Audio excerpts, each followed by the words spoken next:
Recording start कर दिए हैं, चलिए। हम्म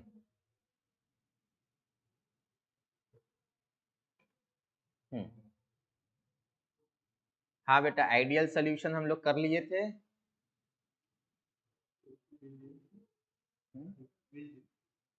अच्छा, लेट कर।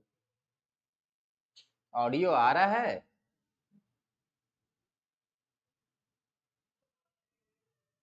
बेटा कुछ दिखाई दे रहा है, कुछ सुनाई दे रहा है किसी को? अच्छा, आप लोग को म्यूट नहीं किया। अच्छा चलिए, टाइप तो कर ही हाँ सकते सर, आ थे। रहा सर। चलिए, टाइप कर सकते थे, कोई बात नहीं। चलिए, हम लोग बेटा वही solid solution and colligative property को कंटिन्यू करेंगे। सॉल्यूशन एंड कॉलिगेटिव प्रॉपर्टी हम लोग का आइडियल सॉल्यूशन तक, जहां तक मुझे याद है, हुआ था।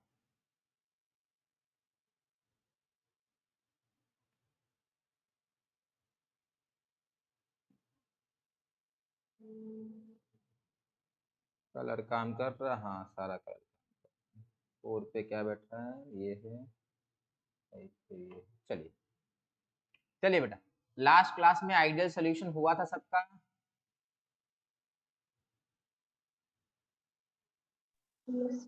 चलिए, आइडियल सॉल्यूशन में बेटा हम लोग डिस्कस किए थे कि वॉल्यूम ए और वॉल्यूम बी, अगर इन दोनों को मिक्स करेंगे, मान लेते ये 20 है और ये 30 है, तो इन दोनों को मिक्स करने के बाद बेटा जो वॉल्यूम आना चाहिए वो 30 ml आना चाहिए। फाइनल वॉल्यूम अपना 30 ml आना चाहिए, ये हम लोग को मालूम, सॉरी 30 नहीं, 20 + 30 आना है। 20 + 30, क्योंकि ये 20 था और ये 30 था। अगर ऐसा वाला कंडीशन है तो आइडियल सोल्यूशन, मतलब डेल्टा V अपॉन मिक्सिंग बेटा 0 आएगा, डेल्टा H अपॉन मिक्सिंग बेटा 0 आना चाहिए। ये दोनों हम लोगों ने डिस्कस किया था, ठीक है, आइडियल सोल्यूशन के लिए। आइडियल सोल्यूशन है बेटा ए और ए का इंटरैक्शन, बी और बी का इंटरैक्शन और ए और बी का इंटरैक्शन, तीनों बेटा क्या होते हैं? सेम। हाँ दीपाली बेटा बोलिए, क्या होते तीनों? सेम होते हैं। सेम होते या इक्वल होते, बहुत बढ़िया, they has to be same. Next हम लोग डिस्कस किए थे बेटा example of some ideal solution. N hexane, N hexane, N heptane, बेटा these two are similar, they have similar structure, similar type of intermolecular force. And what type of intermolecular force they have? They have van der Waals force. Both of them have van der Waals force. So when they are mixed together, they exhibit ideal behavior. Similarly, we have bromoethane and chloroethane. Again, bromoethane and chloroethane, they have similar nature of bond. इधर भी halogen, उधर भी halogen, इधर भी halogen, तो ये भी ideal है। फिर बेंजीन और टॉल्विन भी हम लोग डिस्कस किए थे, ये भी आइडियल सोल्यूशन होगा। फिर हम लोग बेटा नॉन इसमें vapour pressure of ideal solution discuss किए थे। बोले थे अगर राउल्स लॉ ऐसा कहता है, ये आपका राउल्स लॉ कहता है, तो आइडियल सोल्यूशन का बेटा क्या होगा, यही वाला ग्राफ होगा। The vapor pressure of ideal solution will obey Raoult's law completely. फिर हम लोग बात किए थे बेटा नॉन आइडियल सोल्यूशन का। नॉन आइडियल सोल्यूशन में बेटा ए और ए का इंटरैक्शन यहाँ ज्यादा है, दूर है, मतलब बी और बी का इंटरैक्शन यहाँ दूर है। जब मिक्स कर दिए बेटा तो ए और बी का इंटरैक्शन जो है पहले से बेटा क्लोजर हो गया। यहाँ ए का पार्टिकल ए से दूर था, बी का पार्टिकल बी से दूर था, यहाँ ए का पार्टिकल बी के पास आ गया। जब ऐसा हो जाता है तो नॉन आइडियल सोल्यूशन होगा, क्योंकि इक्वल नहीं है। साथ में क्या हुआ है बेटा, अगर इसका वॉल्यूम अपना 20 ml है और इसका 30 ml है, या दोनों को 30 मान लीजिए, कुछ भी कर सकते थे, दोनों को 30, इसका वॉल्यूम बेटा 55 ml होगा, तो यहाँ डेल्टा वी मिक्सिंग बेटा नेगेटिव आया है, लेस देन 0। और डिस्कस किए थे कि डेल्टा एच मिक्सिंग भी क्या आएगा बेटा, जल्दी से बताएंगे, नेगेटिव आएगा। Delta H mixing will also B negative. फिर वेपर प्रेशर की बात की, अच्छा एग्जाम्पल का डिस्कशन हुआ था फेनॉल एंड एनिलीन। डिस्कस हो चुका है बेटा। फेनॉल और एनिलीन के बीच में काफी स्ट्रॉन्गर हाइड्रोजन बॉन्ड बनता है कंपेयर टू फेनॉल। फेनॉल देखो, फेनॉल और फेनॉल हाइड्रोजन बॉन्ड बनाएगा, एनिलीन भी हाइड्रोजन बॉन्ड बनाएगा, बट फेनॉल एनिलीन का हाइड्रोजन बॉन्ड काफी स्ट्रॉन्ग होगा। इनका हाइड्रोजन बॉन्ड स्ट्रॉन्ग हो जाता है, किसका? इसका हाइड्रोजन बॉन्ड इन दोनों से स्ट्रॉन्गर हो जाता है, इसलिए नॉन आइडियल सोल्यूशन। फिर क्लोरोफॉर्म एसीटोन का बात किए थे। क्लोरोफॉर्म और एसीटोन अकेले हाइड्रोजन बॉन्ड नहीं बना सकते। क्लोरोफॉर्म अपने आपस में हाइड्रोजन बॉन्ड नहीं बनाएगा, बट क्लोरोफॉर्म एसीटोन के साथ बना लेते हैं। वेपर प्रेशर के लिए बेटा हम लोग डिस्कस किए थे, याद है किसी को? वेपर प्रेशर अगर हम लोग ऐसा किए थे, वेपर प्रेशर ऐसा था, तो बेटा नॉन आइडियल सोल्यूशन का कैसा होगा बेटा? नेगेटिव डेविएशन का इसका कैसा होगा? बोलिए अभिषेक, जल्दी से बताएंगे। नीचे से कर्व होगा। नीचे से जाएगा बेटा, बताएंगे बेटा, शांत बैठ के क्या हो रहा है? ये नीचे से जाएगा, ये नीचे से जाना है। चलिए अब बात करेंगे बेटा हम लोग non ideal solution positive deviation. यहाँ तक, इसके पहले तक हुआ था, ये वाला हम लोग डिस्कस नहीं किए थे। तो देखो यहाँ पर ए और ए बेटा पास में है, बी और बी पास में है। लेट से इसका वॉल्यूम बेटा 20 ml है, इसका वॉल्यूम मान लेते हैं 25 ml है, कुछ भी मान सकते हैं। अब दोनों को मिक्स कर दो तो होगा क्या? जो इनका वॉल्यूम होगा बेटा वो दोनों के एडिशन से ज्यादा हो जाएगा। वॉल्यूम इसका 20 है, इसका वॉल्यूम 25 है, तो आइडियल कितना होना था बेटा? 45, पर ये चला आया 55। तो delta V is equal to +10 ml, that is delta V mixing is positive. Similarly, delta H mixing will also be positive. That is, heat is absorbed. Heat is absorbed. लिख लेंगे बेटा और बना लेंगे इसको, ठीक है? ये नहीं हुआ था लास्ट क्लास में, इसके पहले तक हुआ था, यहाँ पे हम लोग छोड़े थे क्लास को।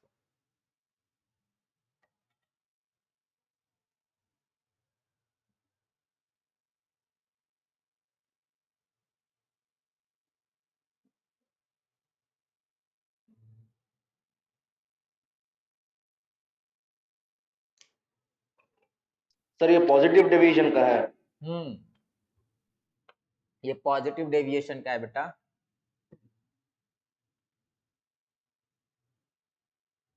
पॉजिटिव डेविएशन में सब कुछ पॉजिटिव होगा, नेगेटिव डेविएशन में सब कुछ नेगेटिव होगा, इतना सिंपल। पॉजिटिव डेविएशन में सब कुछ पॉजिटिव, नेगेटिव डेविएशन में सब कुछ नेगेटिव।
चलिए बेटा, हो गया?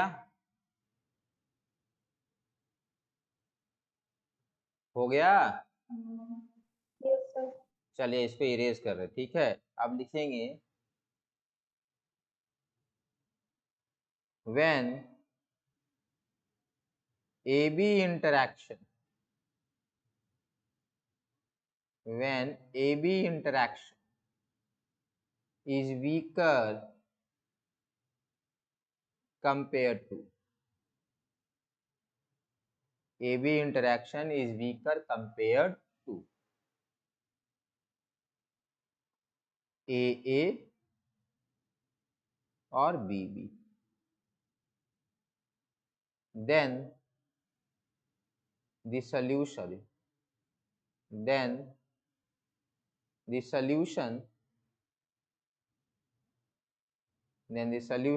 exhibit positive deviation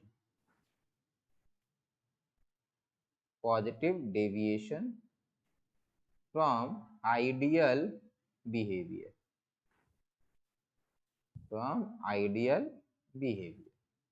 then solution exhibit positive deviation from ideal behavior, solution जो होगा पॉजिटिव डेविएशन एग्जिबिट करेगा फ्रॉम आइडियल behavior। यहाँ देखो इनके बीच में डिस्टेंस ज्यादा है, यहाँ आपस में डिस्टेंस कम है, तो वॉल्यूम एक्सपैंड कर जाएगा। हीट एब्जॉर्ब होगा या रिलीज होगा बेटा? Heat energy is absorbed. बहुत बढ़िया, हीट एनर्जी इज एब्जॉर्ब,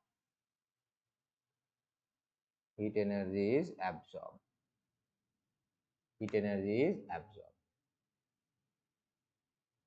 तो ये अपना पॉजिटिव डेविएशन के बारे में बात हो रही है। अब बेटा इसी तरीके से पॉजिटिव डेविएशन का ग्राफ भी बनाना होगा, पॉजिटिव डेविएशन का ग्राफ भी बनेगा। चलिए देखते हैं। अच्छा आगे नॉन आइडियल पॉजिटिव का एग्जांपल ले लेते हैं। इथेनॉल एंड सर एक बार पीछे कीजिए।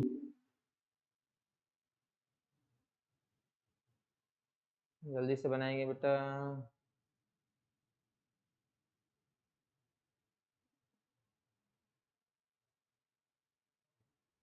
हो गया सर। चलिए अब एक बार नॉन आइडियल का हम लोग एग्जांपल ले लेते हैं। नॉन आइडियल का एग्जांपल है बेटा, एक एग्जांपल हम लोग को लेना ethanol and acetone. Ethanol and acetone, ethanol का बेटा आपस में हाइड्रोजन बॉन्ड होता है, एसीटोन आने से बेटा उतना अच्छा हाइड्रोजन बॉन्ड नहीं रहेगा। The hydrogen bond of ethanol is disturbed by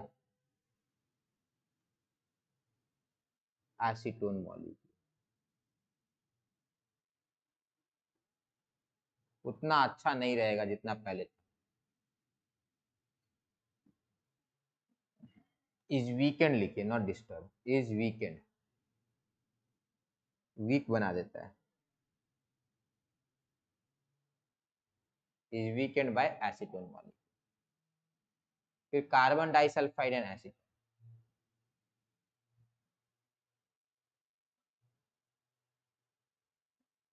this is non polar and acetone is polar, उस कारण से this is non polar and acetone is polar.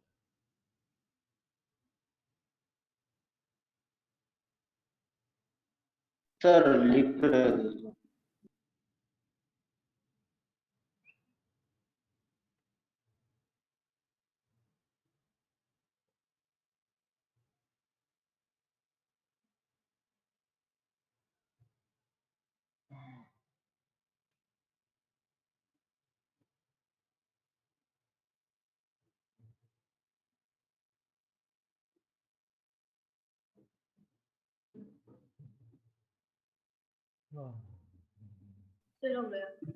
चलिए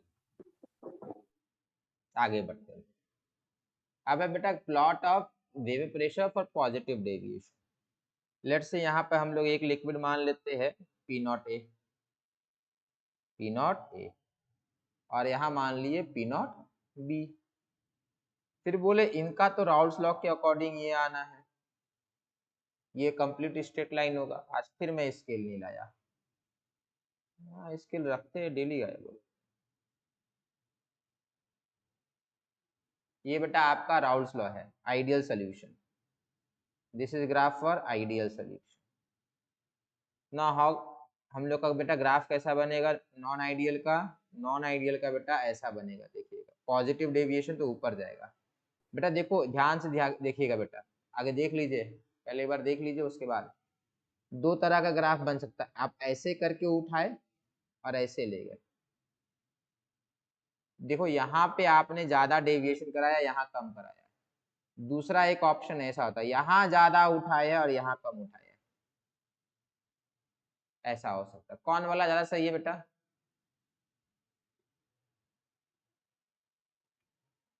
चलिए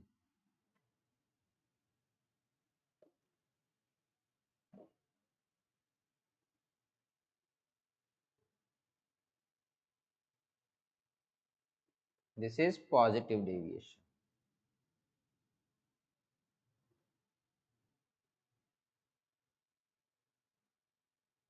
ये वाला भी आइडियल के लिए है, ये वाला भी आइडियल के लिए है। नॉन आइडियल बेटा इनका भी होगा ना, तो इनका भी ऐसा आएगा।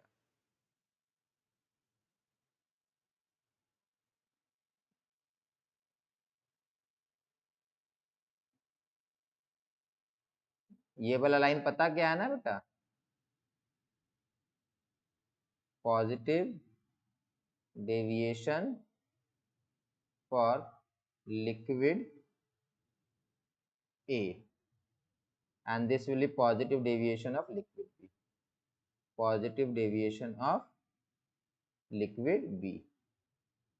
यहाँ पर XA is equal to 1, XB is equal to 0 और यहाँ XA is equal to 0, XB is equal to 1।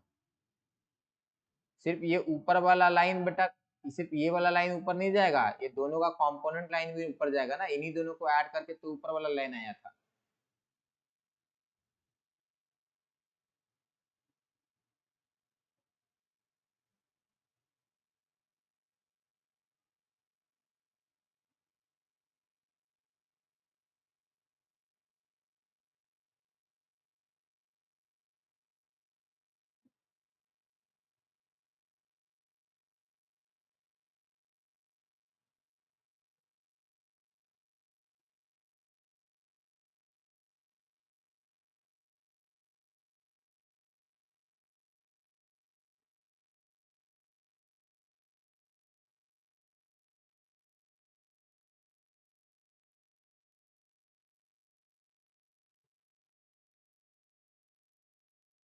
Solution exhibiting positive deviation from ideal behavior exert more vapor pressure compared sir to, हाँ बेटा, सर वो yellow line ideal solution of A है और ideal solution of B. हाँ बेटा ये ideal of ए, ये हाँ ए हो जाएगा and this is ideal of B. याद है ना, किए थे ना आइडियल ए आइडियल बी, हाँ पहला सर। वाला जो ग्राफ किए थे ऐसा आया था ना, वही है। अगर आइडियल होता तो येलो वाला ग्राफ आता, इसको भी येलो कर देंगे तब ज्यादा मजा है।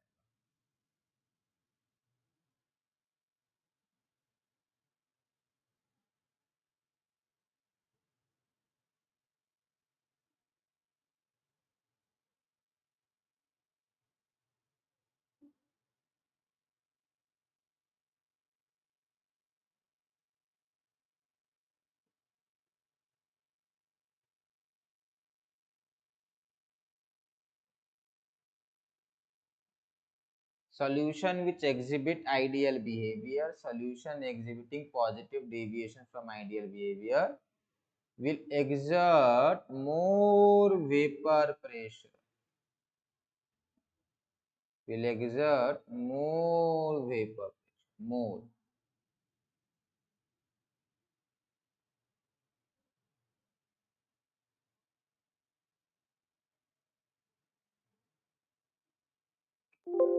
चलिए हो गया।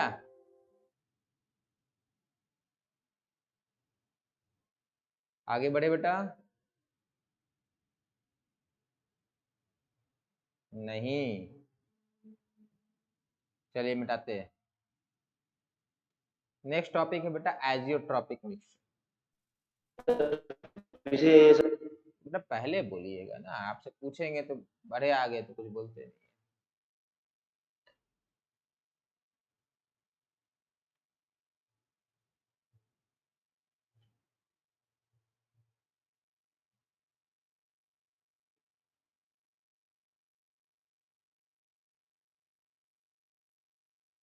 हो गया सर।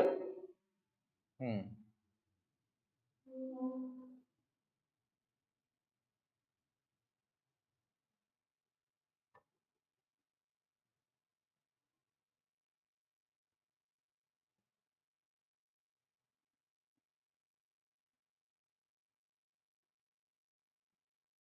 चलिए यहाँ देखें। अब करेंगे एजियोट्रॉपिक मिक्सचर। ना व्हाट आर एजियोट्रॉपिक मिक्सचर, ये समझते हैं। व्हाट आर एजियोट्रॉपिक मिक्सचर, समझो बेटा बात को। नॉर्मली हम लोग यहाँ पर बेटा एक्स ए दिए थे और यहाँ पर वाई बी लिए थे, सॉरी एक्स बी लिए थे, और यहाँ पर वाई ए आया था और वाई बी आया था।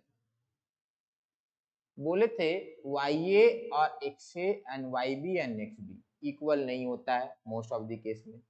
Generally X A is not equal to X B, Y A is not equal to Y B, generally ये होता है। बट अगर ऐसा हो जाए, if X A is equal to X B, sorry X A is equal to, ये गलत लिखा है, बोलना है ना। Sir x equal to Y है। हाँ बिल्कुल, X A is equal to Y A नहीं होता है, X B is equal to Y B नहीं होता है। ये जनरल केस है, दिस इज जनरल।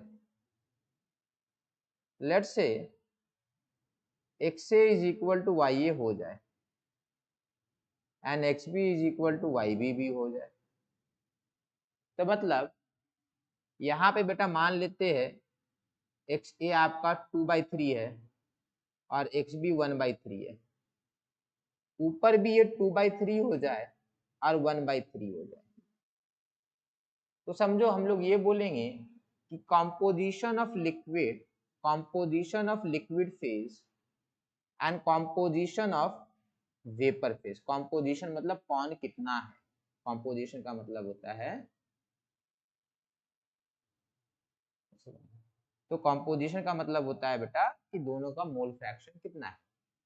अगर मोल फ्रैक्शन दोनों का इक्वल हो जाए ऊपर और नीचे, एक्स ए और एक्स बी का नहीं, एक्स ए का वाई ए के साथ, मतलब लिक्विड फेज में और वेपर फेज में दोनों चीज एक हो जाए, दोनों मोल फ्रैक्शन एक हो जाए, तो such mixtures are called azeotropic mixture. समझिएगा बात को, क्या है बेटा, समझिएगा।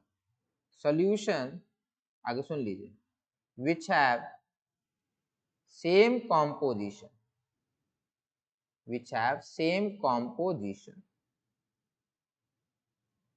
in both, same composition in liquid and vapor phase, liquid and vapor phase, दोनों का कॉम्पोजिशन सेम, नीचे ऊपर मोल फ्रैक्शन सेम,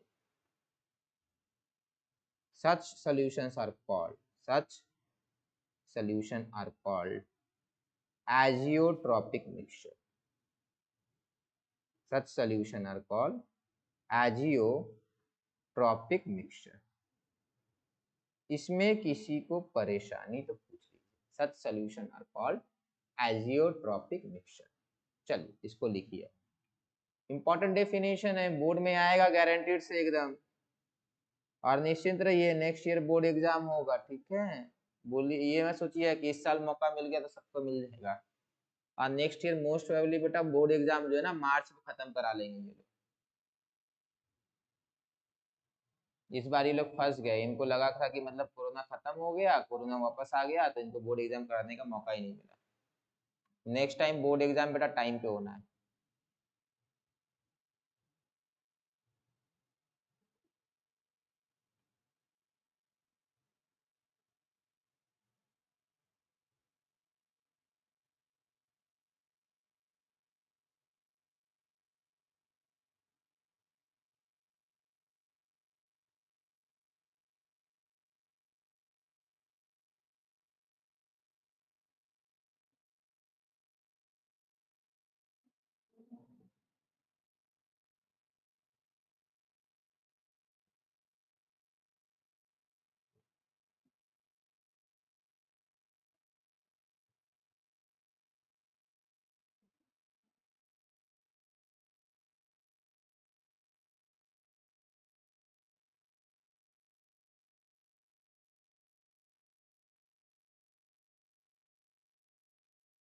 आगे बढ़े।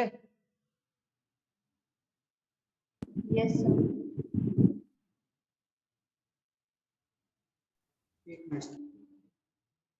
हम्म,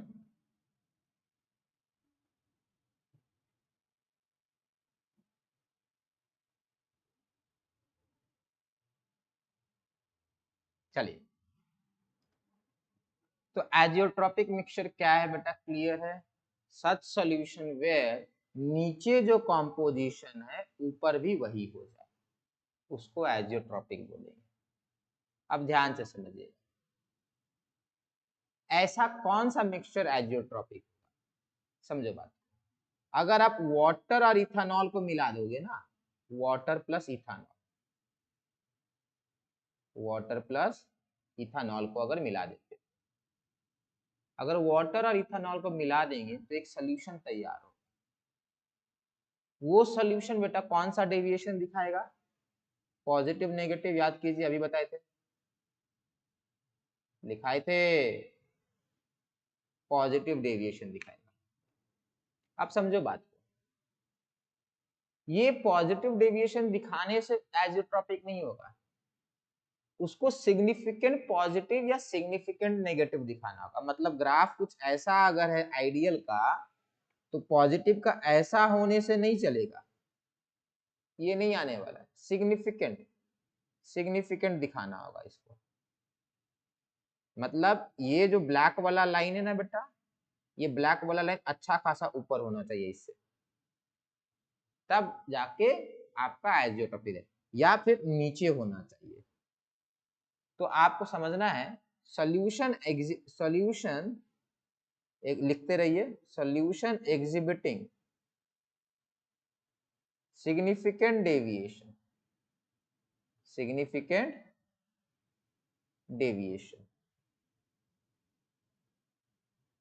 solution exhibiting significant deviation from ideal behavior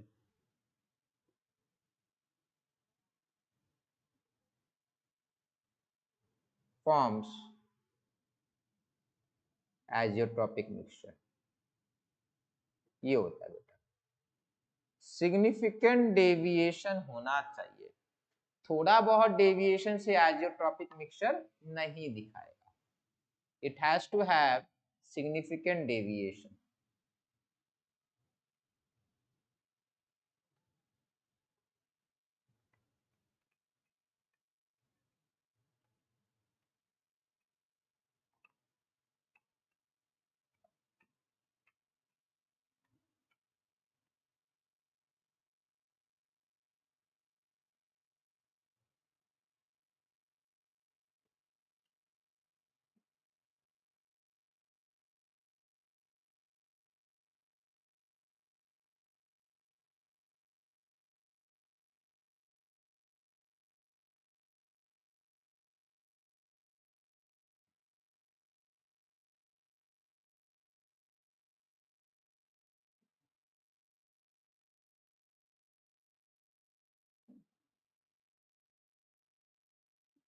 Sir, हो गया। चलिए,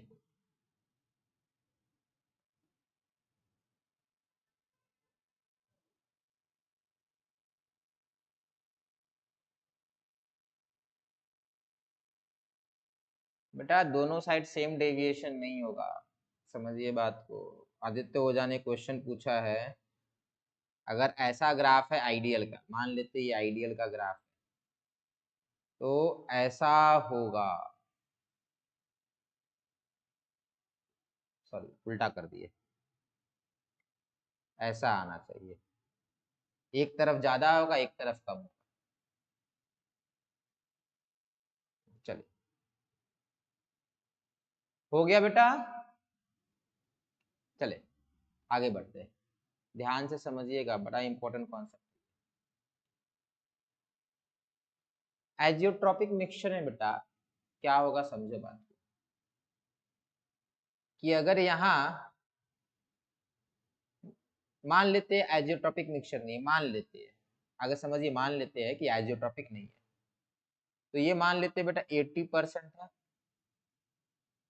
अल्कोहल, और 20% वाटर है, और एजियोट्रॉपिक नहीं है, नॉर्मल वाला है, पॉजिटिव डेविएशन है, बट एजियोट्रॉपिक नहीं है। तो बेटा ऊपर अल्कोहल का percentage more than 80, less than 80, ऊपर अल्कोहल का percentage more than 80, less than 80। More than 80. बेटा कौन ज्यादा वोलाटाइल है? अल्कोहल ज्यादा वोलाटाइल है, तो ऊपर अल्कोहल का 80% से ज्यादा हो जाएगा, 80% प्लस हो जाएगा। मान लेते हैं बेटा 85। समझ में आया ना? जो ज्यादा वोलाटाइल होगा ना बेटा ऊपर ज्यादा हो जाएगा। और वाटर कितना हो जाएगा बेटा? वाटर हो जाएगा 15%। अब बात को समझो,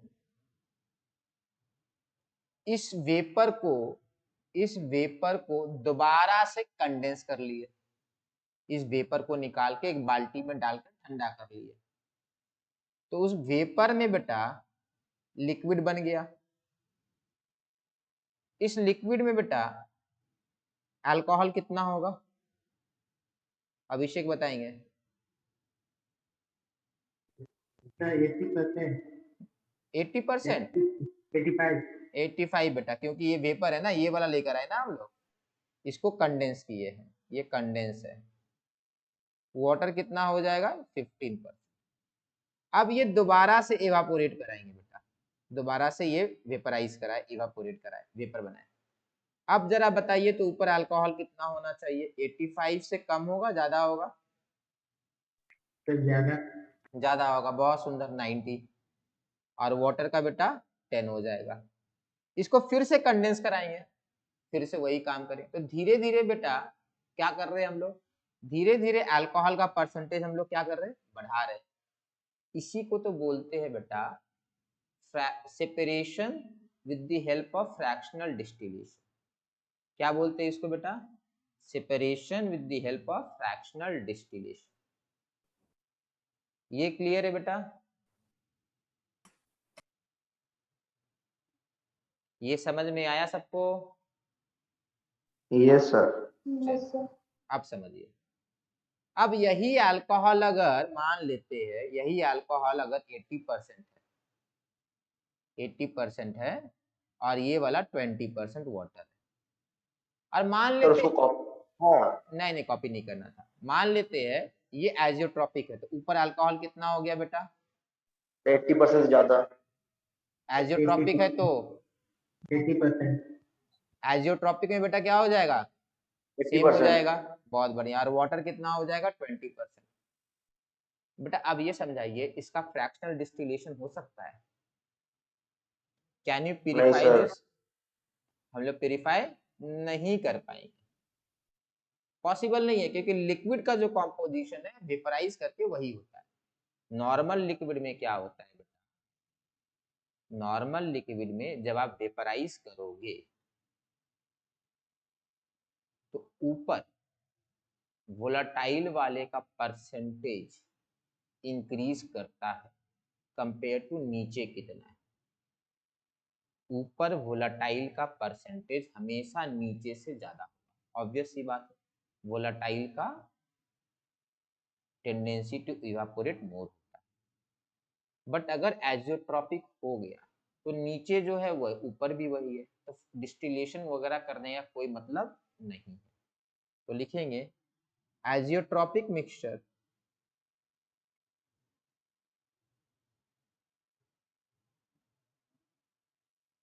can not be purified by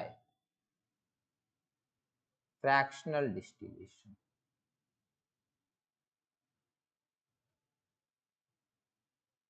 Azeotropic mixture cannot be purified by fractional distillation. Fractional distillation कराते रहिए, एजियोट्रॉपिक मिक्सचर कोई फर्क नहीं पड़ता है। For example 95% ethanol and 5% water forms azeotropic mixture. Forms azeotropic mixture.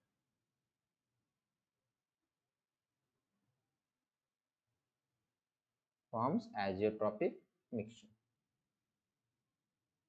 Hence, alcohol water mixture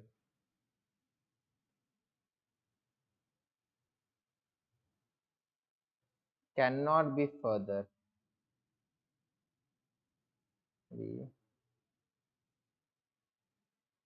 purified. Cannot be further purified. Alcohol water mixture को आप और ज्यादा प्यूरिफाई नहीं कर सकते.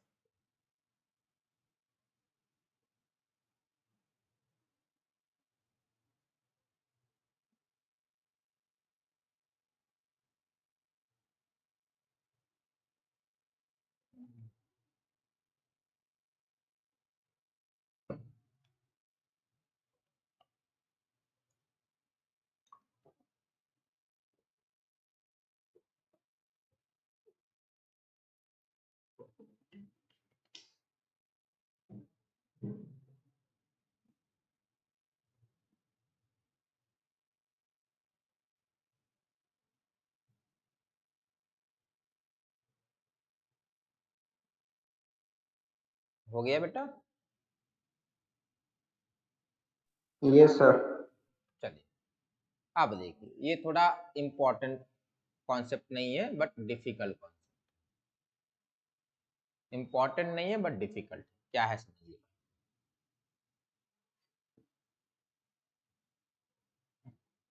समझेंगे बात को. मान लेते हैं अपने पास 30% वाटर अल्कोहल इथेनॉल और 70% वाटर है.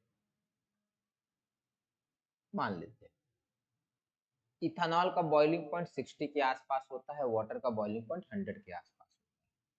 तो अभी मान लेते हैं बेटा इसका बॉइलिंग पॉइंट है, बीपी है 75 डिग्री सेल्सियस. कितना है? 75 डिग्री. मैंने इसको बॉइलिंग स्टार्ट कर दिया. इसका बॉइलिंग जो है शुरू हो गया. ये कैंडल नहीं है, मान लेते स्ट्रॉन्ग कैंडल है, मजबूत कैंडल है, तो इसका बॉइलिंग शुरू हो गया. आप मुझे ये बताइए, ये जब वेपराइज करेगा तो ज्यादा कौन वेपराइज करेगा बेटा?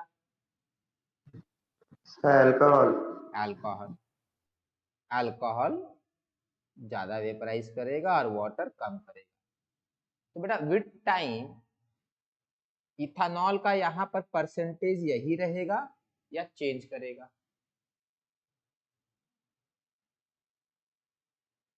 चेंज करेगा. चेंज करेगा. क्यों? इथेनॉल तेजी से लॉस हो रहा है. Ethanol is being lost as a faster rate. For example alcohol यहाँ 40% हो जाएगा और वाटर यहाँ 60%. मतलब loss of ethanol is faster and loss of water is slower. तो बेटा धीरे धीरे इथेनॉल का परसेंटेज घटता जाएगा, वाटर का परसेंटेज बढ़ता जाएगा. तो बॉइलिंग पॉइंट अभी 75 था, क्योंकि इथेनॉल का बॉइलिंग पॉइंट, इथेनॉल का बीपी मान लेते हैं, इथेनॉल का बीपी 60 था, वाटर का बीपी 100 था. एवरेज वगैरह नहीं लगा के 75 है, ऐसे ही मैंने रैंडमली मान लिया 75 है. ठीक है, एवरेज वगैरह मैथ से नहीं आया, बट हाँ 60 से ऊपर होगा और 100 से नीचे होगा. ठीक है, ये माना जाता है. अब समझिए बात. ये 75 डिग्री मेंटेन रहेगा या चेंज करेगा?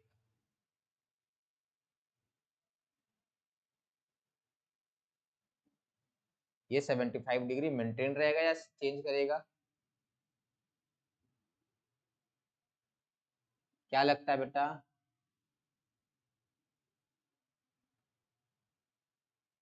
क्या लगता है? अरे बेटा एक बहुत देर के बाद बेटा इथेनॉल कितना हो जाएगा? बहुत देर के बाद इथेनॉल कितना हो जाएगा? क्लोज टू क्या हो जाएगा बेटा? बहुत देर के बाद इथेनॉल का परसेंटेज कितना हो जाएगा? अरे धीरे धीरे इथेनॉल क्या होता जाएगा? कम होता जा रहा ना बेटा.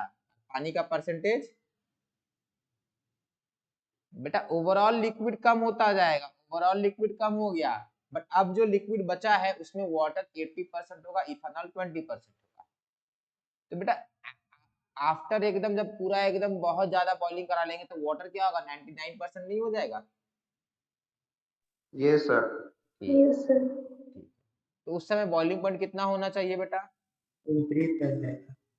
100 के आसपास, क्योंकि 99% वाटर है। तो बेटा ये बॉइलिंग पॉइंट क्या करेगा, बढ़ता जाएगा ना, तब तो जाएगा।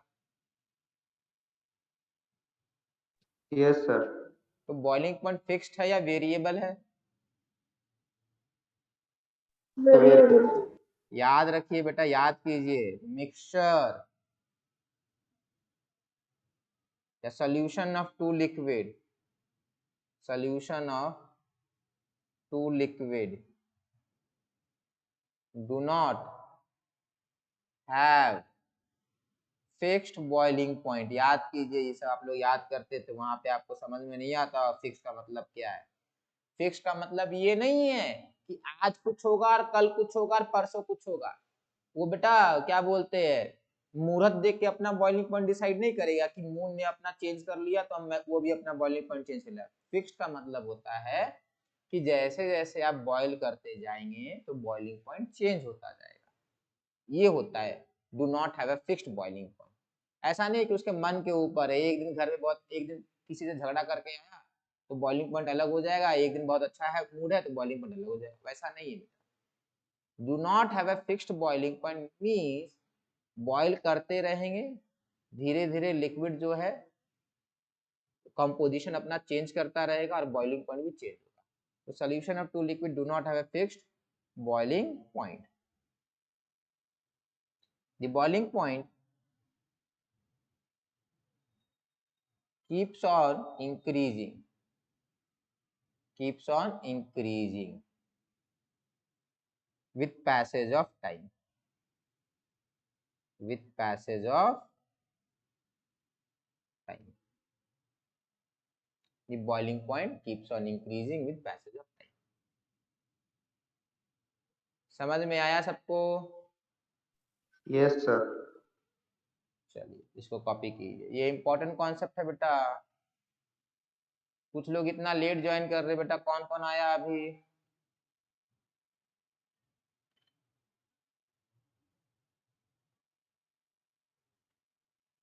कहाँ थे बेटा, इतना लेट आए कुछ तो।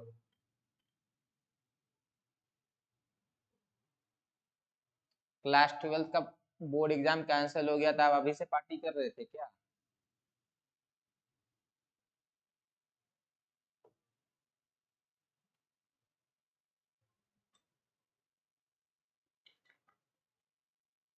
बेटा ये वही वाली बात हुई है कि शादी किसी की होती है, दोस्त खुश होता है। आप लोग को एग्जाम देना पड़ेगा बेटा, ठीक है?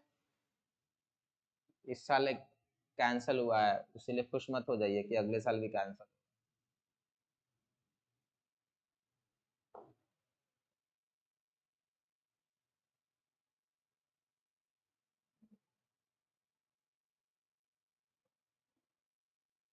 चलिए आगे बढ़े। रुकिए sir,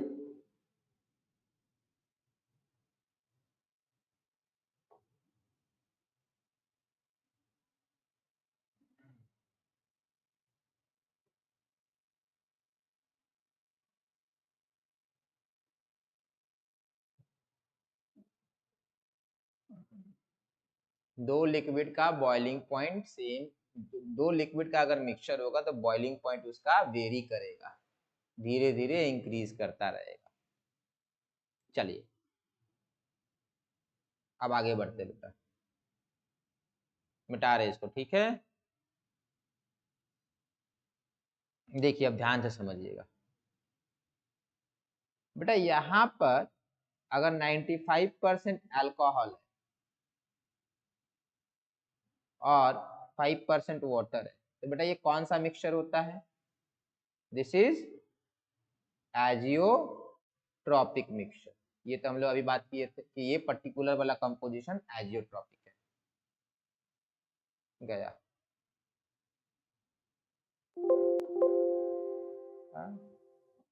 95% C2H5OH plus 5% H2O।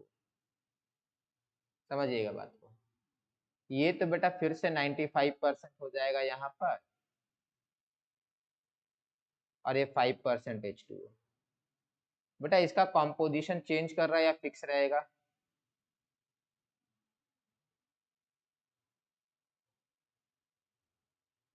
Fix. Fix हो गया, क्योंकि जितना यहाँ पर है वही ऊपर जा रहा है। तो मतलब the composition of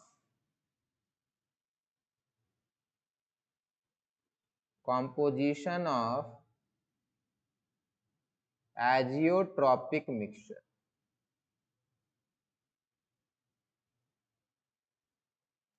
remains fixed. Hence, its boiling point also remains constant. Its boiling point also becomes constant या remains constant. बॉइलिंग पॉइंट भी चेंज है। देखो बॉइलिंग पॉइंट क्यों चेंज किया था, अभी बताए थे ना। बॉइलिंग पॉइंट इसलिए चेंज कर रहा है कि नीचे कॉम्पोजिशन चेंज कर गया। आप नहीं चेंज कर रहे हो कॉम्पोजिशन, बॉइलिंग के कारण, वेपराइजेशन के कारण कॉम्पोजिशन चेंज कर गया।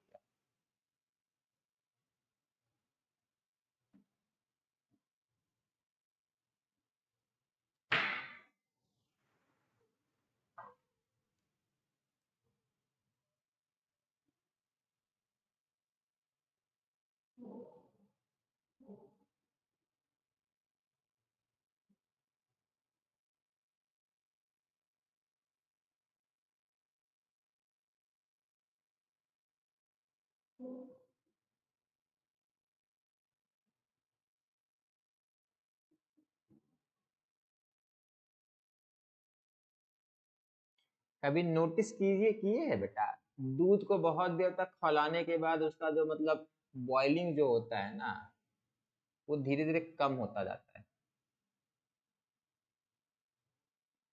क्योंकि दूध आप उसको बॉईल करते रहिएगा ना, तो जो मोर वोलाटाइल उसका बॉइलिंग पॉइंट धीरे धीरे बढ़ता रहेगा, कम नहीं होता किसी का। चलिए आप समझेंगे बात को बेटा।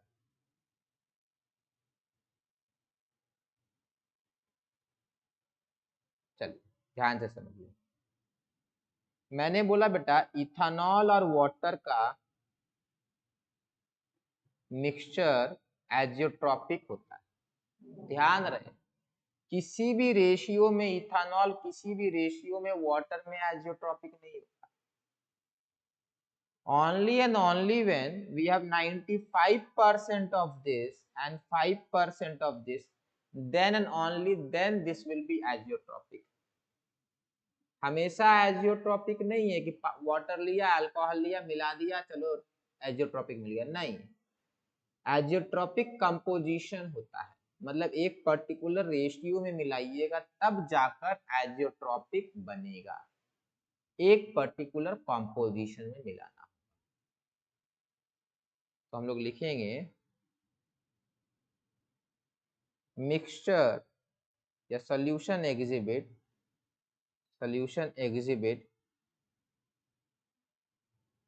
Azeotropic behaviour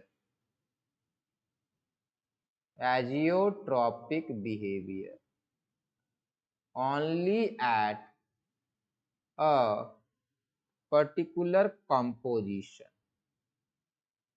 only at a particular composition, only at a particular composition, only at a particular composition.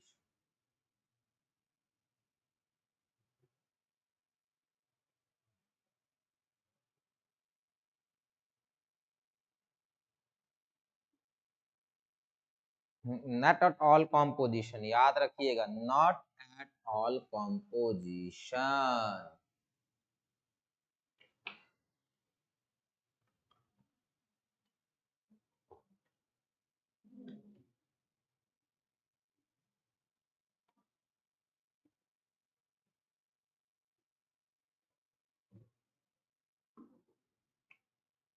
चलिए अब ध्यान से समझिए, आपको पता करना है कि ये तो पॉजिटिव डेविएशन है, आपको पता करना है कहाँ पर आइजियोट्रॉपिक बिहेवियर दिखा, ये आइडियल केस है। किस कॉम्पोजिशन पे बेटा आइजियोट्रॉपिक दिखाएगा? मान लेते हैं ये X C2H5OH is equal to 1, यहाँ X C2H5OH is equal to 0। क्यों ऐसा है समझ लीजिए, क्योंकि अल्कोहल का वेपर प्रेशर ज्यादा होगा। This is P0 C2H5OH, this is P0 water. यहाँ X वाटर 1 हो जाएगा, यहाँ X वाटर 0 हो जाएगा। चलिए इसको बना लीजिए, ये जरूरी है अभी बनाना।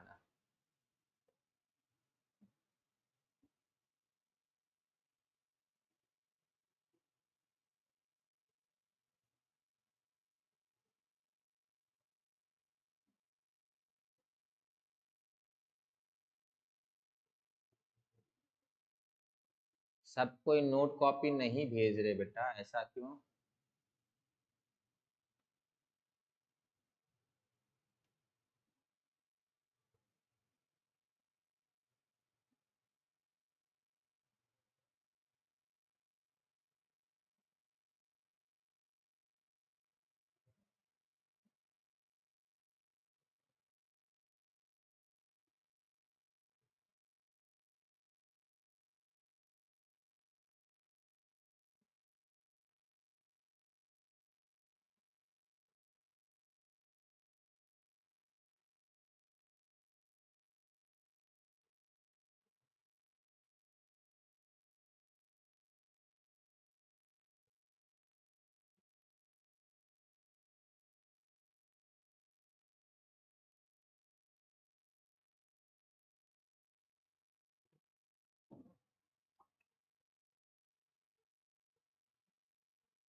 चलिए हो गया बेटा, कोई बताएगा कहाँ पर?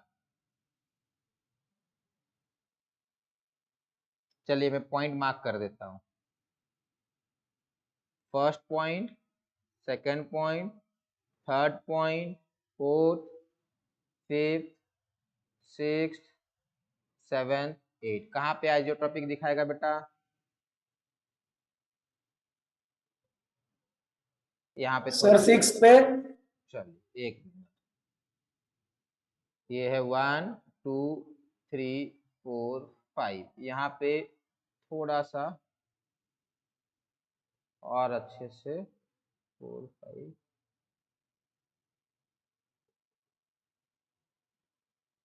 हाँ 6 7 8 9। कौन सा पॉइंट बेटा? कौन सा पॉइंट होगा? सही आदित्य बेटा, दीपान बेटा, बेटा आप अपना, हाँ सही, आपका भी अब सही है, बहुत बढ़िया। देखो बेटा यहाँ पर होगा जहां मैक्सिमा आता है, हमेशा याद रखिए यहीं पर होगा। तो ये है आपका एजियोट्रॉपिक कॉम्पोजिशन।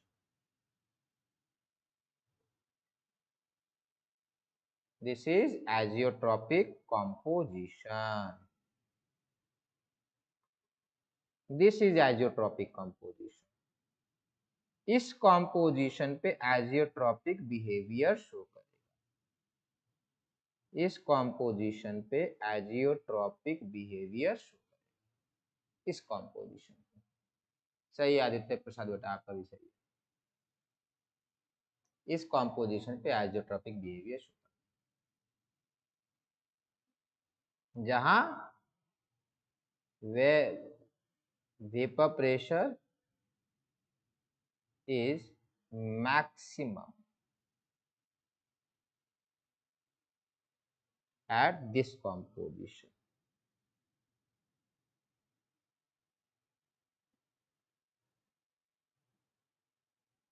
Hence ध्यान से देख लीजिएगा,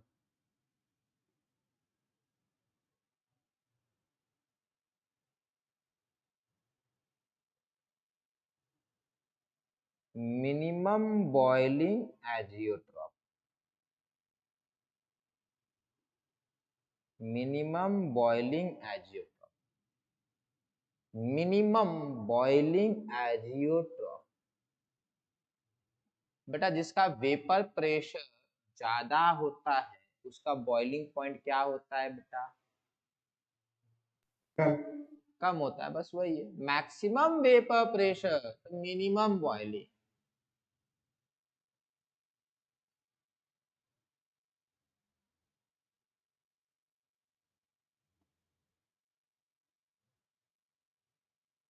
maximum vapour pressure means minimum boiling.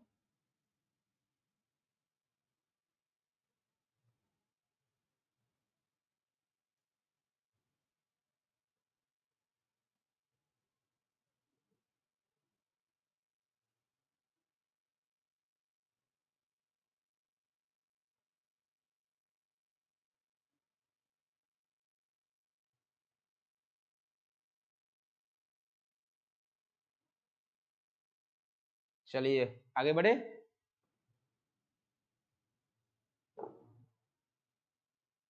आगे बढ़े बेटा। Yes, sir. चलिए आप समझिए।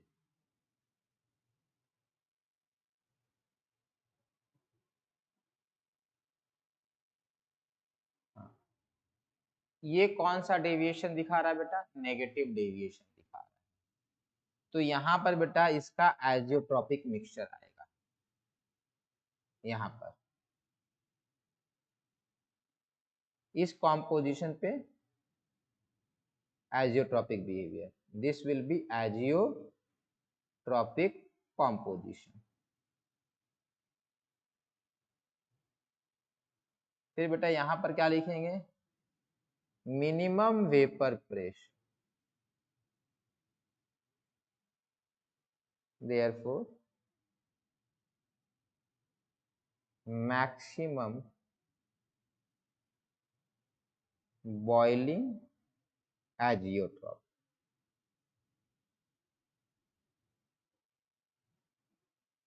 ये आपका नेगेटिव डेविएशन वाला ग्राफ है, नेगेटिव डेविएशन लिख भी सकते हैं। Positive deviation minimum boiling azeotrope, minimum boiling azeotrope.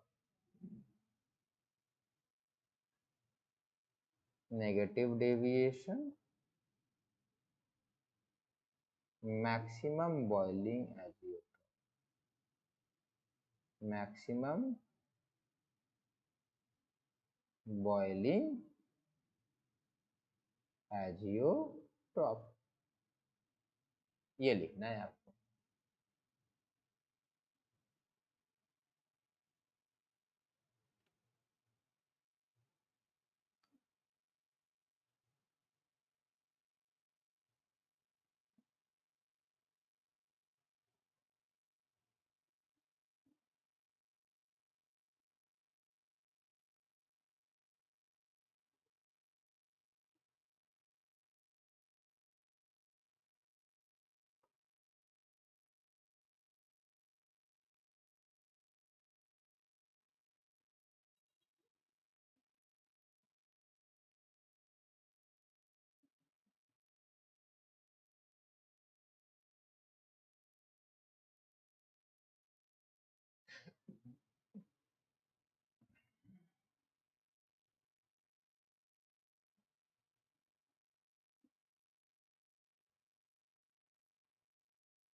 चलिए हो गया होगा,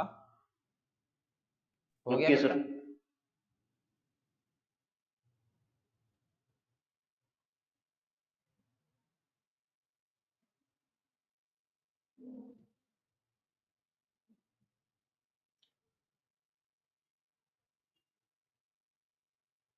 अनुजीत, अनुजीत बेटा आवाज आ रही है?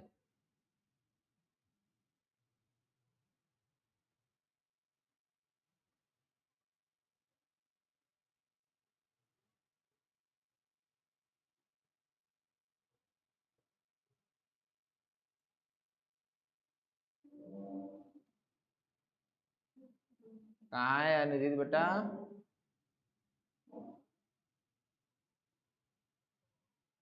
आज अब वो बोलेंगे माइक खराब हो गया था, स्पीकर खराब हो गया था, ये खराब हो गया था, वो खराब हो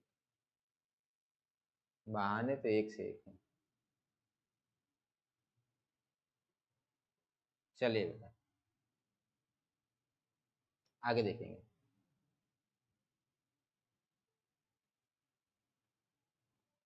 positive deviation minimum boiling, negative deviation maximum boiling. अब ध्यान से समझेंगे। अब समझना हम लोग को ये है कि दो एग्जाम्पल अच्छे से याद रखें। एक है 95% by volume ethanol plus 5% by volume water. It exhibit positive deviation and therefore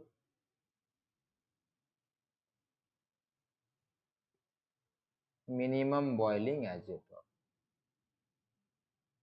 Minimum boiling azeotrope. बोलेंगे सर कितनी बार लिखाएंगे बेटा? लास्ट टाइम में लिख लीजिए। फिर सेकंड एग्जांपल है 68% HNO3 by mass. 68% HNO3, ठीक है। उसके बाद बच गया क्या? And 32% water by mass exhibit negative deviation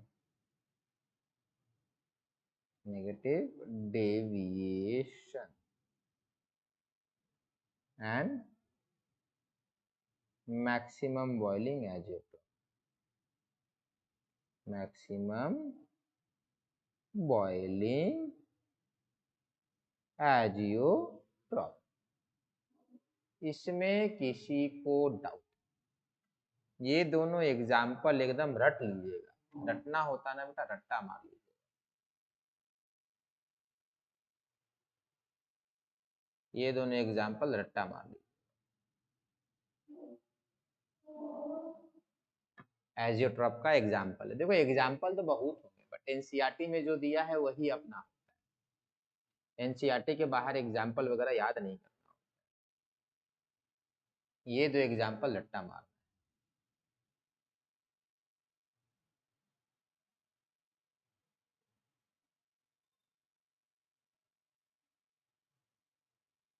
हो गया बेटा?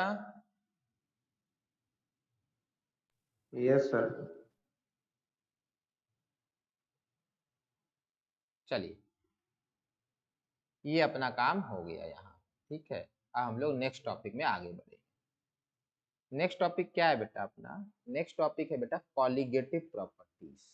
टॉपिक लिखिएगा कॉलिगेटिव प्रॉपर्टीज। कौन सा प्रॉपर्टीज? कॉलिगेटिव। Colligative properties. क्या होता है colligative properties? So actually they are properties of solution. They are properties of solution.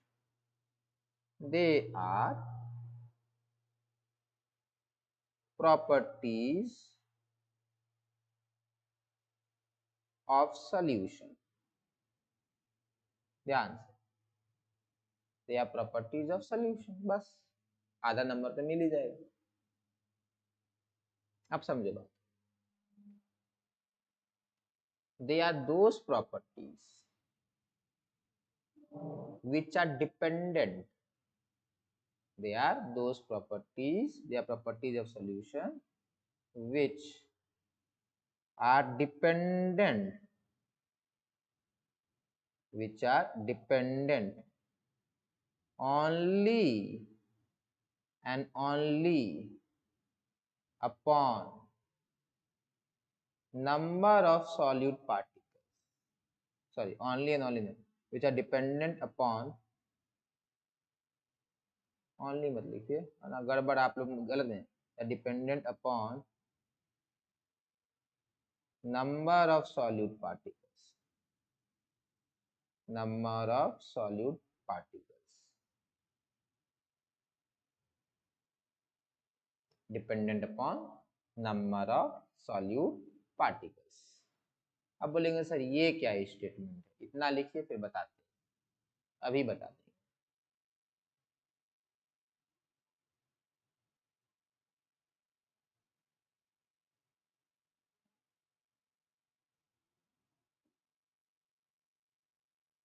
ठीक है, चलिए समझिए।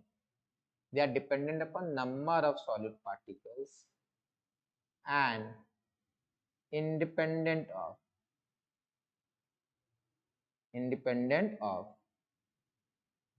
nature of solute particles, nature of solute particles, which are dependent upon number of solute particles and independent of nature of solute particles. Example से समझते हैं। अपने पास एक glass है और अपने पास एक और ग्लास है और हमारे पास पानी भी है, पानी है, और हमारे पास एक ग्लास में और पानी, अपने पास कैंडल भी है या ओवन भी है, ठीक है, हीट का एडिंग सोर्स है, ये हीट हम लोग ऐड कर रहे हैं, यहाँ से भी हीट ऐड कर दिए तो बॉयल होगा, अगर हीट ऐड करते रहेंगे तो बॉयल होगा। अब समझो बात, ध्यान से आगे सुन लीजिए, अगर लिख रहे हैं तो रुक जाइए, आगे सुन लीजिए बेटा। इसमें अगर आप ध्यान से समझिएगा, इसमें अगर आप सॉलिड ए ऐड कर दिए और इसमें अगर आप सॉलिड बी ऐड कर दिए, सॉलिड सॉल्यूट बी, और इसमें भी सॉलिड सॉल्यूट ए ऐड कर दिया, ए और बी, आप समझिए बात, दोनों का बॉइलिंग पॉइंट इंक्रीज करेगा। क्यों करेगा थोड़ी देर में देखेंगे, बट समझिए, इसका भी इंक्रीज करेगा और इसका भी इंक्रीज करेगा, दोनों का बॉइलिंग पॉइंट इंक्रीज करेगा। और याद रहे यहाँ पे हम लोगों ने 1 kg लिया था और ये भी 1 kg, दोनों का अमाउंट सेम है, तो दोनों का बॉइलिंग पॉइंट इंक्रीज करेगा। ए अलग सॉलिड है, बी अलग सॉलिड है। अगर ये आप मान लेते हैं 0.7 मोल लिए और बी भी आपने 0.7 मोल लिया, तो बेटा भले ही दोनों सॉलिड ए और बी अलग है, they are different solid, but since their number are same, the change in boiling point will also be same. ए बेटा जितना ऐड हुआ है, बी भी आपने उतना ऐड किया, तो ए और बी का नेचर क्या है वो इररिलेवेंट है, ए और बी का नंबर क्या है वो इंपॉर्टेंट, और अगर नंबर इक्वल होगा तो change in boiling point will also be same. This is called colligative properties. Solid A solid B क्या है मतलब नहीं है, उसका मोल कितना है उस बात से अपने को मतलब है। किसी को डाउट बेटा? No sir. चलिए इसको लिख लीजिए।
चलिए हो गया बेटा।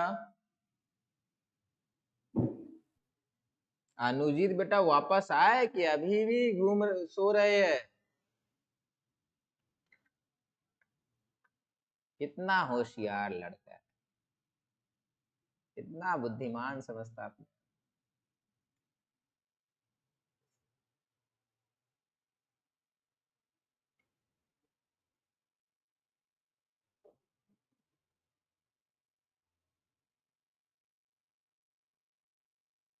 कोई उसको फोन मत कर दीजिएगा कि सर बोल रहे हैं, रहने दीजिए, देखिए आज कितना देर तक।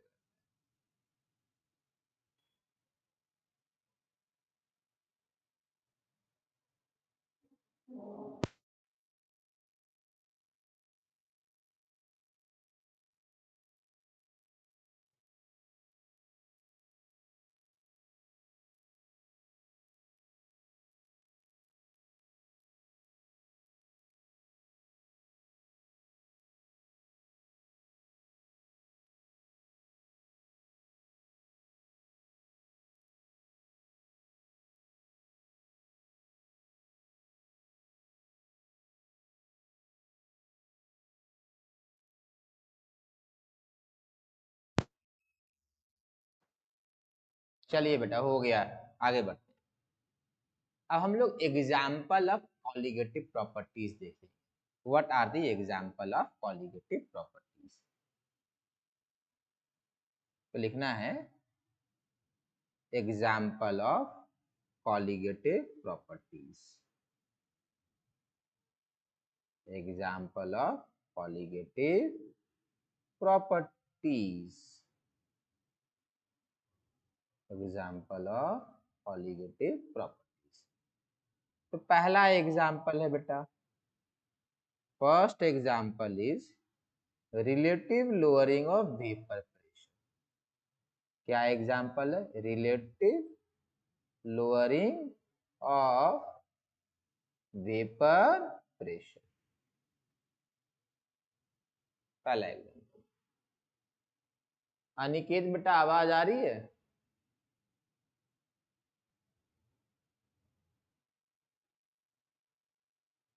अनिकेत,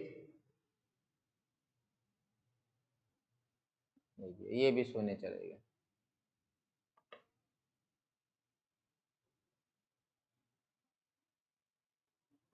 चलिए सेकंड एग्जाम्पल है बेटा elevation of boiling point.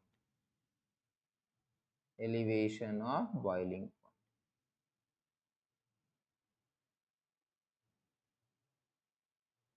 Third example है depression of freezing point. Depression of freezing point. And fourth example is osmotic pressure. Fourth example is osmotic pressure.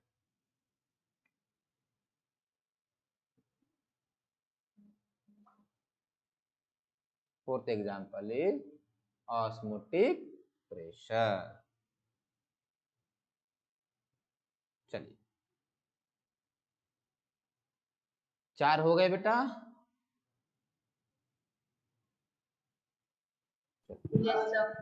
चलिए बहुत बढ़िया। अब एक एक करके हम लोग को चारों देखना है, चारों के न्यूमेरिकल देखेंगे। अब ये जो स्टार्ट हुआ ना सबसे सिंपल, इसमें कुछ करना ही नहीं। तो चलिए आज होगा आपका सॉल्यूशन, अगली क्लास में होगा खत्म, हो गया। चलिए relative lowering of vapour pressure लिखेंगे, एक बार हो चुका है दोबारा करेंगे। Relative lowering of vapour pressure क्या होता है? Relative lowering of vapour pressure देखो हम लोग डिस्कस किए थे व्हेन नॉन वोलाटाइल सॉल्यूट, मतलब क्या बेटा? अभिषेक बताएंगे बेटा, नॉन वोलाटाइल सॉल्यूट का मतलब कौन सा सॉल्यूट? सॉलिड। बहुत बढ़िया, solid is added to a solvent, then Sayantan बेटा बताएंगे। देन वेपर प्रेशर क्या होगा बेटा Sayantan? Then vapour pressure of solution increase करता है डिक्रीज करता है बेटा?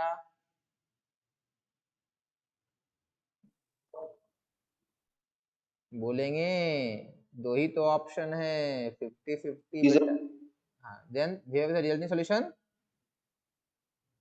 डिक्रीजेस। डिक्रीजेस। बहुत बढ़िया बेटा, आप जीत गए 1 लाख रुपया। Then vapour pressure of resulting solution, resulting होगा उसके बाद सॉल्यूशन आएगा। Then vapour pressure of resulting solution decreases. ये हम लोग लास्ट क्लास में देखे थे और बोले थे कि सॉल्वेंट मॉलिक्यूल जो होता है, यहाँ सॉल्वेंट मॉलिक्यूल होगा और साथ में कुछ सॉल्यूट मॉलिक्यूल भी होगा। सॉल्यूट मॉलिक्यूल और solvent molecule, solvent will evaporate, solvent vaporises, evaporation vaporisation same है। solute do not evaporate, do not vaporize, do not vaporize। तो सॉल्वेंट वेपराइज करेगा, सॉल्यूट जो है वो वेपराइज नहीं करता। तो ऊपर कौन आएगा? येलो येलो डर्टी फेलो आएगा और कोई नहीं आएगा। ठीक है, ये लोग आएंगे। तो डेल पी सॉल्यूशन नहीं, P solution vapour pressure of pure solvent and vapor pressure of solution।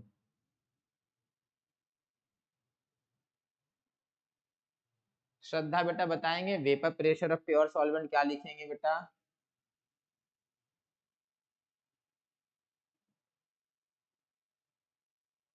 श्रद्धा बेटा vapour pressure of pure solvent क्या लिखा जाता है?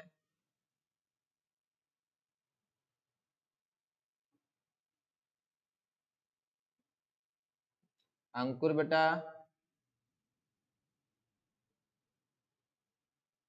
Vapour pressure of pure solvent को किससे डिनोट करते हैं बेटा? P naught. पी नॉट से बेटा। अंकुर क्या हो गया, क्यों नहीं बताए? चलिए श्रद्धा बेटा यहाँ क्या लिखेंगे? वेपर प्रेशर ऑफ सॉल्यूशन क्या होता है, फॉर्मूला क्या है?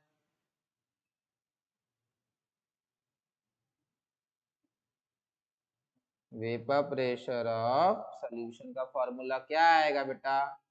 मान लेते हैं यहाँ मोल फ्रैक्शन है एक सॉल्वेंट और मोल फ्रैक्शन है एक सॉल्यूट, क्या लिखेंगे? तो वहाँ पी नॉट सॉल्वेंट होगा ना? अच्छा हाँ, यहाँ पी नॉट सॉल्वेंट। बहुत बढ़िया। श्रद्धा बेटा आपका आवाज, हेलो। हाँ बेटा आवाज आ रही है। हाँ P naught X solvent into X solute। P not solvent into क्या बेटा? X X solute। बहुत बढ़िया बेटा, बहुत सुंदर, बहुत बढ़िया, बहुत बढ़िया। P not solvent into x solvent, बहुत बढ़िया बेटा। अब हम लोग लिखेंगे delta P, that is lowering of vapour pressure, lowering of vapour pressure. अच्छे से पढ़ लीजिए, थोड़ा सा बेटा ढंग से मेहनत करेंगे ना, सिलेक्शन हो जाएगा। 90% लोग तो बस वो अभी खुशी से नाच रहे होंगे, 12th में जो अभी अपीयर करेंगे नेक्स्ट ईयर, वो भी नाच रहे हैं कि नेक्स्ट ईयर भी एग्जाम नहीं होगा। करने दीजिए उनको। अरे बोर्ड एग्जाम हो या ना हो, ज्वाइंट तो होगा बेटा। लॉटरी बांट कर इंजीनियर और डॉक्टर तो नहीं बना रहे। आपको क्या लग रहा है कि एमबीबीएस वगैरह में नेक्स्ट ईयर एडमिशन ऐसे लॉटरी से हो जाएगा? जैसे वैक्सीन अभी लॉटरी से लग रहा है, वैसे लॉटरी से हो जाएगा? वैसे होता है। आपको पता है, कभी नोटिस कीजिएगा 11th-12th में किसी भी कॉलेज में 11th-12th के बाद जो है ना, किसी भी कॉलेज में इंटरव्यू नहीं होता है। आप नोटिस कीजिए, नर्सरी वगैरह में कुछ स्कूल है आसनसोल में, फॉर एग्जांपल ये आपके लॉरेटो हो गए, एजी चर्च हो गए, ये लोग पता नहीं अपने आप को कहाँ का समझे हुए, वो नर्सरी में इंटरव्यू लेते, बच्चों का छोड़ो पेरेंट का भी लेते। इलीगल काम है ये इंटरव्यू लेना। अरे उसको अगर बच्चे को पहले से पता होगा तो फिर एडमिशन क्यों ले रहा है आपके यहाँ? अगर बच्चा इतना इंटेलिजेंट है कि वो इंटरव्यू दे पाए तो टीचर का इंटरव्यू ले ले। जो टीचर इंटरव्यू ले रहे हैं वो बचपन में उतना भी नहीं जानते होंगे, अब एक बच्चे का नर्सरी में इंटरव्यू ले रहे हैं, वैसे थोड़ी ना होता। 11th-12th के बाद बेटा कोई भी कॉलेज में चले जाइए, इंटरव्यू नहीं ले सकता। ग्रेजुएशन के पहले, मतलब कहीं पर भी अगर आप अप्लाई कर रहे हैं ग्रेजुएशन के बाद अगर अप्लाई, वहीं इंटरव्यू अलाउड। क्यों? क्योंकि इंडिया में अगर इंटरव्यू पहले अगर अलाउ कर देना तो ये जितना एमबीबीएस और ये सब है ना, ये खाली मंत्री और संतरी और ना बड़े बड़े लोगों के बच्चे बनेंगे फिर डॉक्टर। इसीलिए इंटरव्यू में सेटिंग होगा, बहुत कुछ होता है, वो इंटरव्यू होगा नहीं और लॉटरी से कभी नहीं होने वाला, प्रॉपर एग्जाम होगा। कुछ ही चीज़ है जो इंडिया में डिसेंटली चल रही है, उसमें से एक है कॉम्पिटिटिव एग्जाम में काफ़ी फेयर होता है। अंदर आपको बोल देता है ना आपको कि आईआईटी में ऐसे एडमिशन हो गया वैसे एडमिशन, कुछ नहीं होता, तरीके से होता है। एमबीबीएस तरीके से लोग बनते हैं। हाँ उसमें रिजर्वेशन पॉलिसी है, वो बात अलग, बट कोई घूस खिला के नहीं जा सकता अंदर। चलिए, lowering of vapour pressure, delta P.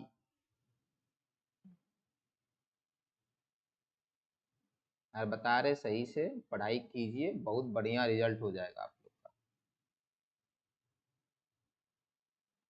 और एक है ना, और एक और बता रहे, कभी भी मन करे ना नहीं पढ़ने का, लगे बहुत हो गया पढ़ाई, तो घर से डांट सुनने को मिलता होगा, पढ़ो, ये प्रेस क्यों हो जाता है?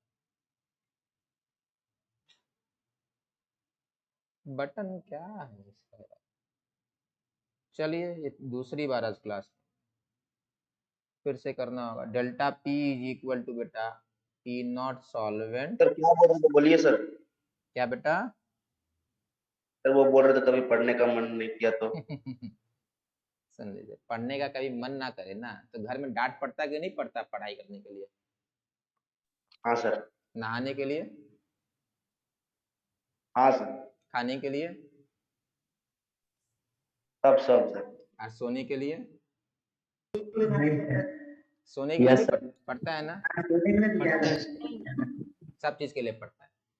आप इस चीज को समझिए, अगर अच्छे से पढ़ाई नहीं कीजिएगा और अच्छा रैंक, अच्छा कॉलेज नहीं मिलेगा तो आपके पेरेंट पता क्या करेंगे? आसनसोल इंजीनियरिंग कॉलेज में आपका एडमिशन कराएंगे, वर्स्ट केस में बीसी और बीबी कॉलेज में एडमिशन करा दिए। अब क्या हुआ, 4 साल आपको ऐसा तो नहीं है कि आसनसोल इंजीनियरिंग कॉलेज में अगर आप एडमिशन लीजिएगा तो आपको हॉस्टल जो है मिलेगा। घर में तो बोलेगा घर पे ही रहो, क्यों हॉस्टल में पैसा खर्च करना। तो आप 4 साल तक घर पे रहिए, और आप समझ नहीं सकते कि 4 साल अगर आपको घर में रोक दिया जाए तो मैं बता रहा हूँ बेटा, आपका जो लाइफ होगा ना वो इमेजिन नहीं कर सकते। अगर अच्छे से नंबर आ गए बेटा, बाहर जाइए, दूर जाइए, मतलब ऐसा नहीं कि आसनसोल में रह के दुर्गापुर के कॉलेज में एडमिशन ले लीजिए। नंबर खराब आएगा दुर्गापुर में एडमिशन लेना पड़ेगा। नंबर जितना अच्छा आएगा बेटा उतना दूर जाइएगा, दिल्ली जाइए, मुंबई जाइए, ठीक है, बैंगलोर वाला कॉलेज अगर कोई अच्छा है तो वहां जाइए, वहां 4 साल लाइफ देखिए। आपको ही पबजी खेलने के लिए मना किया जाता है बेटा, वहां ना पबजी जो मोबाइल में लोग नहीं खेलते, और ये वैसा नहीं खेला होता है कि मतलब पबजी खेल रहे हैं एक यहाँ पर एक 2 किलोमीटर दूर, वैसा नहीं होता। सारे बच्चे हॉस्टल में एक साथ पबजी खेलते, और 1 घंटा 2 घंटा नहीं खेलते, मतलब जब एग्जाम ओवर हो 4 दिन 5 दिन लगातार खेलते, ना कोई सोता है ना कोई नहाता है, कुछ नहीं करता, ठीक है। और बहुत सारी चीजें, रात को 2 बजे उठ के बास्केटबॉल खेलिए, वॉलीबॉल खेलिए, हॉस्टल में ही आपका बास्केटबॉल होगा, वॉलीबॉल होगा, टेबल टेनिस होगा, तो और 2 बजे सर रात को? हाँ बेटा, अच्छे कॉलेज में बहुत सारा फ्रीडम होता है बेटा। फॉर एग्जाम्पल आप बढ़िया कॉलेज जाइएगा ना, जैसे आप हम लोग के ज़माने में क्या था ना कि आप कैंपस के बाहर निकलिएगा तो आपका इज्जत बहुत होता था, बहुत रिस्पेक्ट है बाहर। कानपुर में मतलब आप खाली बोल दो कि IIT कानपुर से तो बहुत हो गया, तो रात को 2 बजे 3 बजे लोग लखनऊ जाकर चाय पी के आते थे, 2 घंटे का रास्ता। ठीक है, लाइफ बेटा वहाँ पे आप सही बता रहे हैं। इसके लिए आपको लाइफ के लिए पॉकेट मनी चाहिए होगा। अच्छे नंबर नहीं आएंगे तो पॉकेट मनी कुछ नहीं मिलेगा, वो खाली दाल और चावल, वो मेस का बिल मिलेगा, 100 रुपया मोबाइल का रिचार्ज मिलेगा, इसका मिलेगा उसका मिलेगा। अच्छे कॉलेज में जाइएगा तो बहुत कुछ होगा। घर वाले फिर केयर नहीं करते ना, क्योंकि हाँ ठीक है अच्छे कॉलेज में पहुंच गया है, अभी पॉकेट मनी जितना भी है बाद में 4 साल बाद कोई फर्क नहीं पड़ता। आलतू फालतू कॉलेज में जाइएगा तो बोले अच्छा अभी कॉलेज का फीस पे करना है तुम्हारा, फिर कल को अगर अच्छी नौकरी नहीं लगेगी तो ये करना है तुमको, फिर एमटेक कराना होगा, PhD कराना होगा, पैसे बचाओ। समझे? तो पढ़िए अच्छे से। लाइफ हॉस्टल की लाइफ अलग होती है। और आपको हम बता दे रहे, apart from Delhi IIT, Delhi में जगह का थोड़ा कंजस्टेड है। कंजस्टेड क्या मतलब एकदम कैपिटल सिटी में है, तो IIT का जो कैंपस होगा वो पूरा फैला हुआ तो नहीं होगा, बट कोई भी IIT का कैंपस जो होता है ना बेटा, ऐसा समझ लीजिए कि आसनसोल में ना, पूरे आसनसोल में आधा एरिया ले लीजिए तो एक IIT बनता है। मेन गेट से हॉस्टल जाने के लिए ना बेटा आप पैदल नहीं जा सकते, मेन गेट से हॉस्टल जो होगा 10 किलोमीटर दूर होता है, तो 10 किलोमीटर को पैदल चलता है? नहीं चलता। इनफैक्ट आप हॉस्टल से जो एकेडमिक बिल्डिंग होता है ना, वहां जाने के लिए आपको बेटा साइकिल लेना पड़ता है। कैंपस बहुत बड़ा होता है, मतलब आप लाइफ एंजॉय कीजिएगा अगर अच्छे से पढ़िएगा तो। और सही में अगर आपको मतलब घर से बहुत प्यार है, बहुत मोहब्बत है, तो फिर आसन संजीव कॉलेज अच्छा है बेटा, एकदम परफेक्ट है। घर पे रहिएगा, घर का खाना सब कुछ घर का। नहीं, चलिए, मोटिवेशन ना मिले तो यही सोचिए कि घर पे रहना होगा, ना फोन होगा आपका ना कुछ। चलिए इसको लिखिए।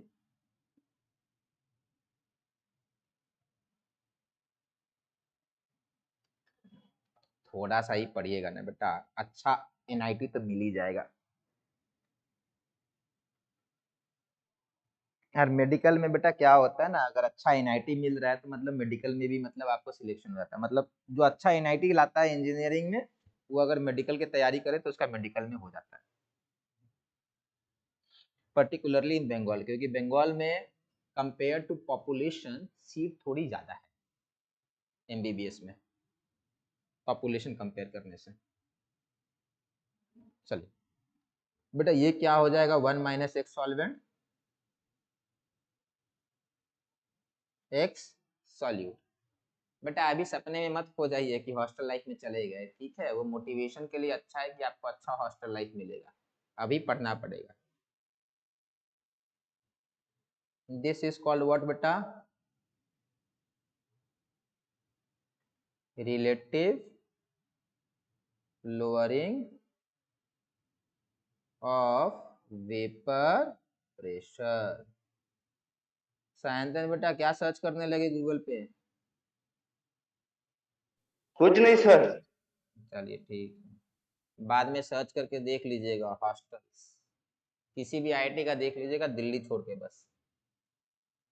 नहीं सर, आप बोल रहे थे इसलिए पूछ रहे थे। नहीं नहीं नहीं बिल्कुल बेटा, आप देखिए बाद में देखिए बिल्कुल, अरे तब तो मोटिवेशन मिलेगा।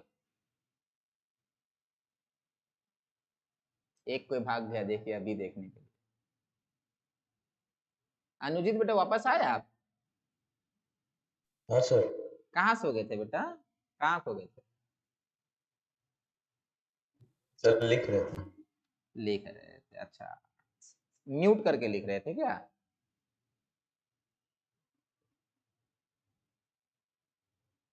चलिए, तो relative lowering of vapour pressure हम लोगों ने देख लिया बेटा। अब ध्यान से समझिए, हम लोग लिखे delta P/P0 solvent is equal to mole fraction of solute. बेटा देखो mole fraction of solute, nature of solute कहाँ है बेटा? नेचर ऑफ सॉल्यूट है ही नहीं, ये मोल फ्रैक्शन ऑफ सॉल्यूट क्या हो जाएगा, moles of solute bye moles total. Formula में बेटा ऐसा कुछ भी नहीं है जो नेचर ऑफ सॉल्यूट, फॉर्मूला में ऐसा कुछ भी नहीं है जो नेचर ऑफ सॉल्यूट है। फॉर एग्जांपल हेनरी लॉ बेटा क्या था, partial pressure of gas A will be some Henry constant into mole fraction of gas A. बेटा ये क्या था बेटा, ये किसके ऊपर डिपेंडेंट था, ये nature of solute and solvent के ऊपर डिपेंडेंट था। तो हेनरी लॉ में बेटा ये वाला चीज नेचर ऑफ सॉल्यूट से आया है, बट यहाँ पर कुछ भी नेचर ऑफ सॉल्यूट है ही नहीं। तो फिर नेचर ऑफ सॉल्यूट है ही नहीं, तो ये तो इंडिपेंडेंट हो गया ना नेचर ऑफ सॉल्यूट से, क्योंकि इसका फॉर्मूला में नेचर ऑफ सॉल्यूट है। नेचर ऑफ सॉल्यूट मतलब कोई कांस्टेंट के होता जो सॉल्यूट के ऊपर डिपेंडेंट होता। फॉर एग्जांपल हेनरी कांस्टेंट, ये वाटर के लिए अलग होगा, कार्बन डाइऑक्साइड के लिए अलग होगा, सबके लिए अलग होता है, वैसा वहां पर नहीं है। इसीलिए क्लियर है बेटा क्यों relative lowering of vapour pressure independent है। Yes sir. चलिए मिटा दे इसको। चलिए हाँ सर। अब लिखेंगे बेटा elevation of boiling point, elevation of boiling, ये समझने वाली चीज है, elevation of boiling point.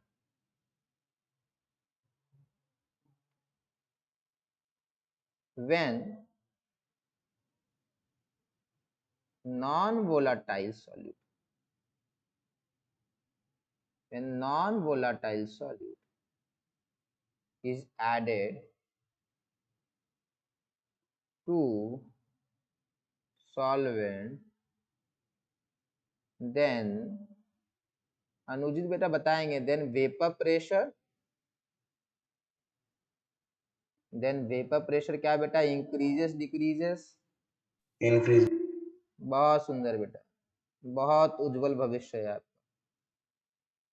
then vapor pressure बेटा decreases बेटा, when non volatile solute is added to solvent then vapor pressure decreases. Next, boiling point, ध्यान से समझिए, boiling point is defined as, कोई बताएगा बॉइलिंग पॉइंट का पुराना वाला डेफिनेशन, नया वाला नहीं जो इस अभी चलेगा।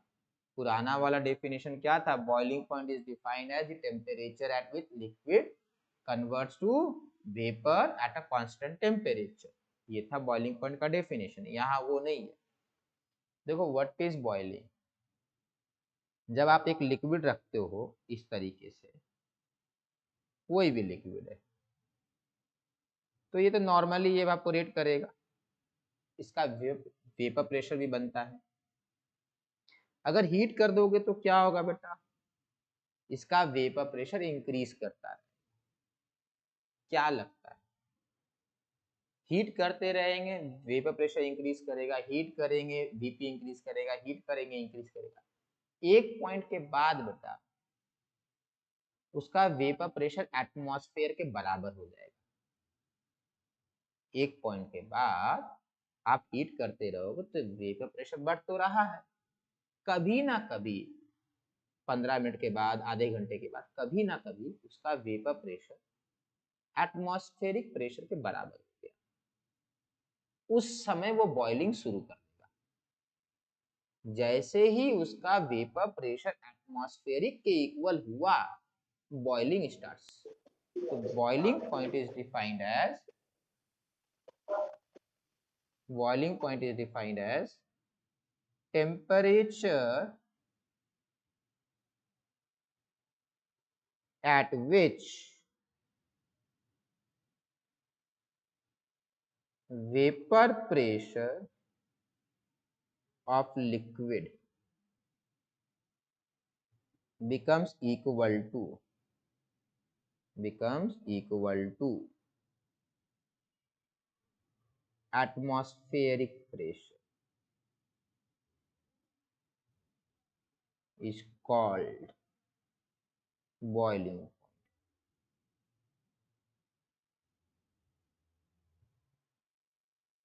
समझ में आया?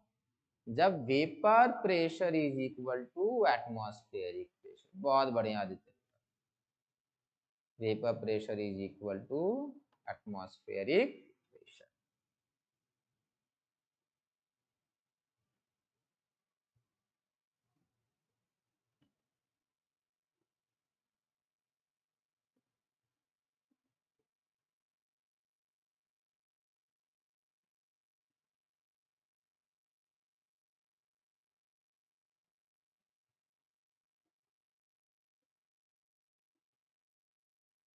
चल, बहुत सुंदर सा।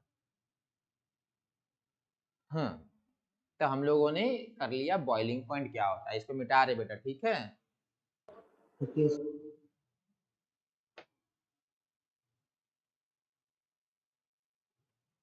सप्तऋषि बेटा क्लास में है तो आप? हाँ सर। सुजल देखिए पकड़ाया, अच्छा नहीं है हाँ सर है। है। चलिए, अनुजीत हाँ सर।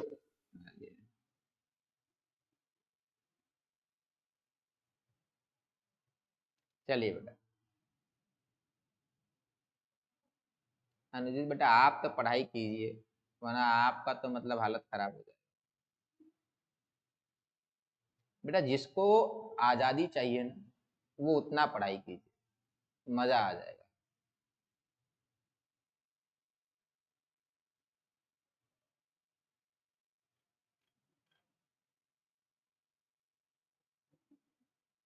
चलिए आगे बढ़े बेटा। Yes sir. चलिए अब ध्यान से समझिएगा। तो हम लोग बात ऐसा कर सकते बेटा कि ये अपना एक ग्राफ है, ये टेम्परेचर का एक्सिस हो गया, ये वेपर प्रेशर का axis, this is vapour pressure, ये वेपर प्रेशर का एक्सिस हो गया। अब वेपर प्रेशर का एक्सिस है, यहाँ पे मान लेते हैं 1 atm हो जाता है, यहाँ पे 1 atm हो गई चीजें। बनाइए एक्सिस बनाइए, मेरा स्केल रह जाता है हर बार।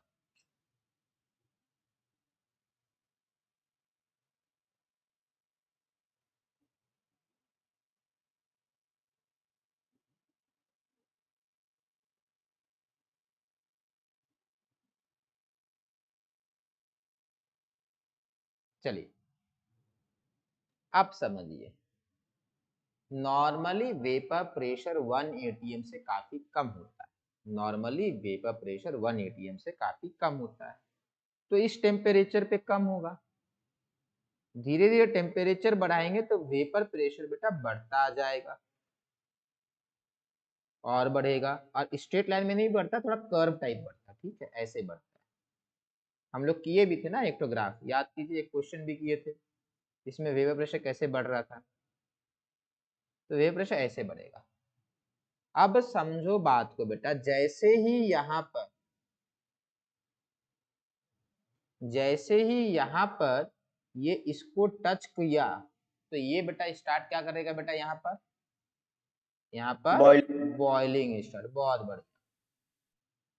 इस समय पे जो टेम्परेचर होगा, यहाँ पे जो रीडिंग आएगा टेम्परेचर का, this will be boiling point, this will be boiling point. इस तरीके से हम लोग बॉइलिंग पॉइंट निकाल सकते हैं किसी भी चीज का। ग्राफ प्लॉट कीजिए, जहां पे 1 atm के बराबर हो गया वो बॉइलिंग पॉइंट है।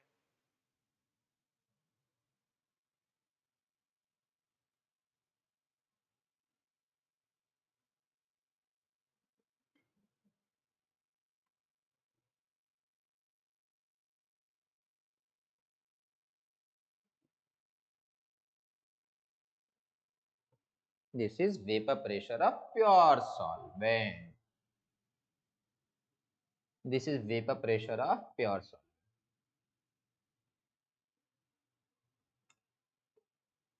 आप लोग को पता है जेई एडवांस में क्वालिफाई करने के लिए अप्रोक्सीमेटली कितना नंबर लगता है बेटा, मतलब जेई मेन क्वालिफाई करके जेई एडवांस देने के लिए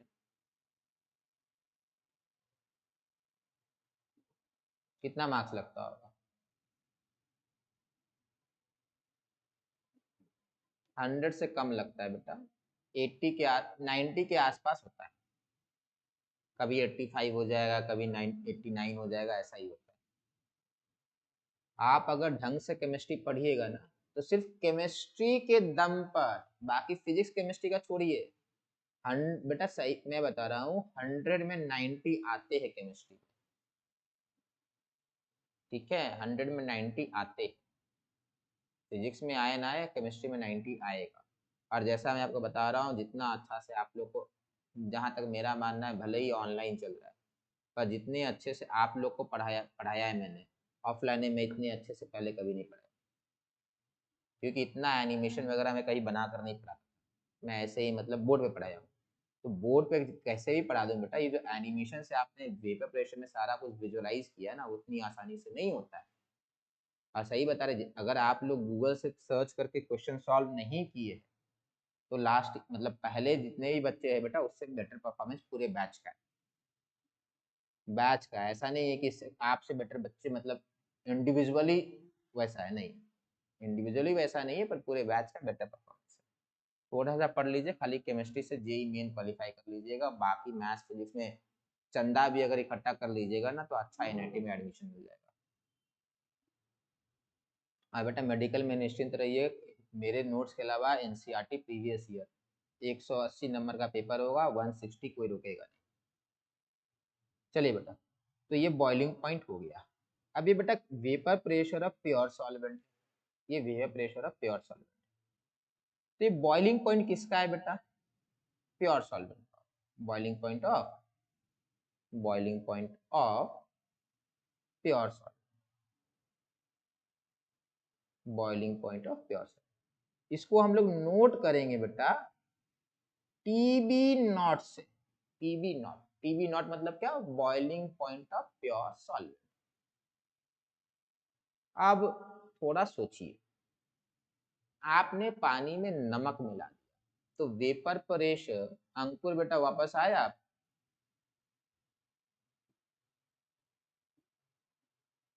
नहीं, ये भी लॉस्ट है। चलिए चर्चिल बेटा, सॉल्यूट ऐड करेंगे तो वेपर प्रेशर का लाइन ऊपर से जाएगा या नीचे से जाएगा बेटा इसके? सर नीचे से जाएगा। बहुत बढ़िया, बहुत बढ़िया, लोअर वाला होगा, बहुत सुंदर। तो बेटा ये जो अगर मैं सॉल्यूट ऐड करूंगा तो वेपर प्रेशर क्या होगा? सॉल्वेंट से कम हो गया, तो इसी टेम्परेचर पे बेटा नीचे उतर जाएगा ना ग्राफ, तो ग्राफ तो ऐसे आ गया। अब देखो, अब ये ग्राफ धीरे धीरे नीचे फॉलो कर रहा है, इस तरीके से गया। यहाँ पर ध्यान से समझो, यहाँ पर इस टेम्परेचर पे सॉल्वेंट का तो बराबर हो गया 180 से, एट दिस टेम्परेचर सॉल्वेंट का, फिर से बोलिएगा सर, हाँ बेटा, तो फिर से बोलिएगा। हाँ बोल दे रहे, समझिए, ये बेटा सॉल्यूट का लाइन बना रहे, सॉल्यूशन का, solution of non volatile solute, non volatile solute मतलब सॉलिड सॉल्यूट। आप समझो, ये ऐड करने से बेटा ग्राफ तो नीचे उतरेगा, क्योंकि वेपर प्रेशर कम हो जाना चाहिए, तो नीचे आ गया। इस टेम्परेचर पे बेटा व्हाइट वाला तो 1 atm के इक्वल हुआ, बट ऑरेंज वाला 1 atm के इक्वल नहीं हो सकता, क्योंकि उसको कम किया गया by adding some solid.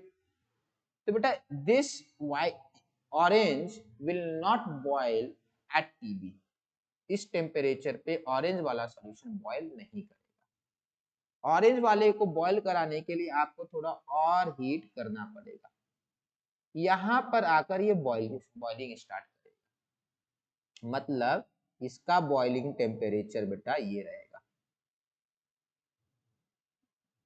This is TB of solution.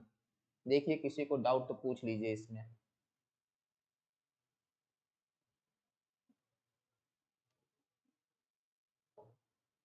तो ये वाला डिफरेंस क्या हो गया, ये वाला डेल्टा टीबी हो गया, elevation of BP, boiling point. आप लोग पूरा लिख लीजिएगा, मेरे पास स्पेस नहीं है। एलिवेशन ऑफ बॉइलिंग पॉइंट, कितना सिंपल है ये। सर इस पे क्वेश्चन आता है सर? क्या ये ग्राफ बनाने के लिए? जैसे न्यूमेरिकल्स। हाँ न्यूमेरिकल है, अरे न्यूमेरिकल उतना डिफिकल्ट नहीं होने वाला है। जो डिफिकल्ट न्यूमेरिकल था वो हो चुका, आप तो फॉर्मूला पुटिंग है बस।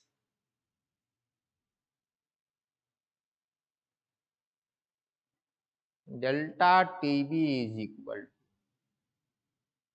Sorry, delta TB is proportional to molality of solute, implies that delta TB is equal to KB into M, मतलब molality, delta TB is equal to KB into M. What is KB? A constant. What is KB?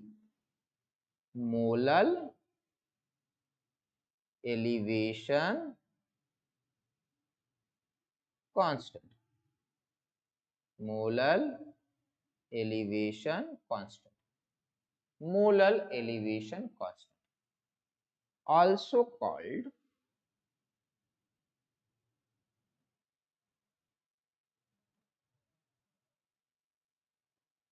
scopic constant,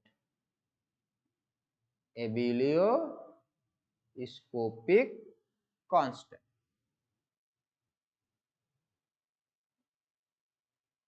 molar elevation constant or abelioscopic constant.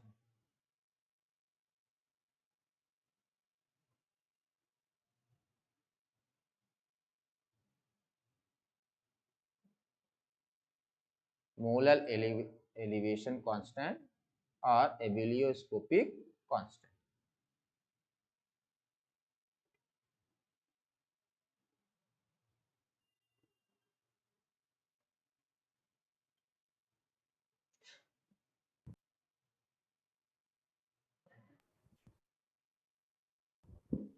चलिए हो गया बेटा, अब समझो। Delta TB is equal to KB, हाँ, molality of solid. हाँ बेटा क्या मिस हो गया था? जल्दी से कीजिए। मोलल एलिवेशन, मोलल, मोलैलिटी से मोलल आया, मोलल एलिवेशन कांस्टेंट। हाँ बेटा सागनी, सर ये इबुलियोस्कोपिक कांस्टेंट क्या है? इबुलियोस्कोपिक मतलब बॉइलिंग कांस्टेंट। चले ध्यान से देंगे, अरे केबी का ही नाम है इबुलियोस्कोपिक कांस्टेंट।